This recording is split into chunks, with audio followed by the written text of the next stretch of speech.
Welcome. It is the 16th of October 2017 to our research update in brief. Common acid reflux medications promote chronic liver disease. The sad irony here is individuals with chronic liver disease most likely are taking these exact same common acid reflux medications.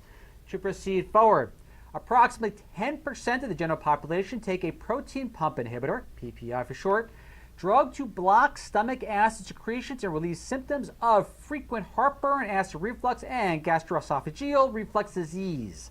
That percentage can be as much as, you ready for this, 7 times higher for people with chronic liver disease, tragically. Researchers at University of California, San Diego School of Medicine have discovered evidence in mice and humans that stomach acid suppression alters specific gut bacteria in a way that promotes liver injury and progression of 3 types of chronic liver disease. Alters that bacteria, which then in turn promotes inflammation. To quote the researchers, we found that the absence of gastric acid promotes the growth of Enterococcus bacteria in the intestines and translocation, meaning end up in the liver, where they exacerbate inflammation and worsen chronic liver disease. There you notice the sad irony that people with chronic liver disease are 7 times more likely to be taking these exact same common acid reflux medications. Those which are as follows. I'm not going to say the names aloud, but I will definitely show you a quote from the article since I don't have an army of attorneys to help me out. There's the 3. Read them on your own. Are the most commonly prescribed medications in the world, particularly among people with chronic liver disease. Tragic.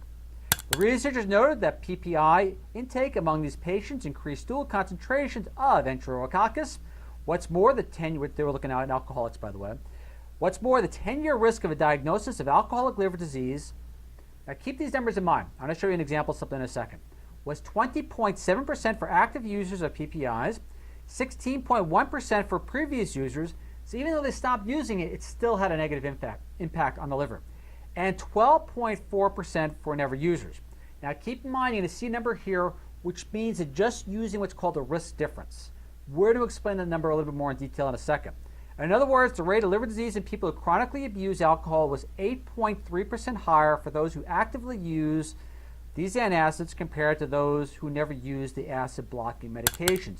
To give you a little brief background of biostatistics, risk difference is often used in order to basically state the side effect of a medication, where relative risk is often used to state the benefits of a medication.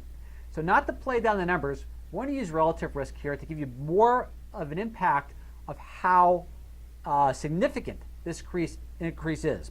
We're going to take an excerpt, I should say, from the introduction of applied biostatistics, one of my favorite courses out of Osaka University. All right, the first part right there is an example from the course in regard to cardiovascular disease. Just to show you how we're not playing around with the numbers, that this is basically standard form, or I should say standard function, in utilizing or coming out with an outcome of a number.